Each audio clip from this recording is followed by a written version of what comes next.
अब सबसे बड़ा जो हमारे लिए हेयरिंग है वो कल सुबह है, वो अल-कादिर ट्रस्ट की हेयरिंग है, जो कि मैं आपको बताऊं जनवरी से मियां बीवी अपनी जमानत हासिल करने के लिए जो नया इस्लामाबाद हाई कोर्ट है, the new Islamabad high court, में उसको न्यू ये कहूँगा कि न्यू में जब से नए चीफ जस्टिस साहब आए,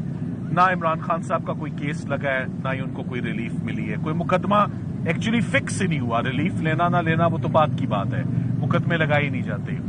सो फाइनली 8-9 माह के इंतजार के बाद कल अल-कादिर की हेयरिंग मैच्योर है,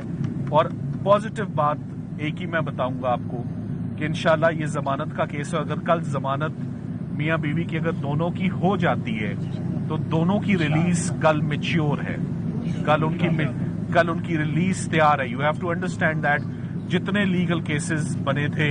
वो सब के सब एक एक करके खत्म हो चुके हैं, सब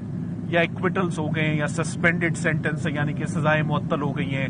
या उनमें प्री अरेस्ट हो गई है, या पोस्ट अरेस्ट हो गई है, यानी फ्रीडम आजादी तैयार है उन तमाम केसेस में। सिर्फ एक में कैद रखा हुआ है, उसका नाम अल-कादिर है, वो कल लगा हुआ है, और कल कोई गुंजाइश नहीं है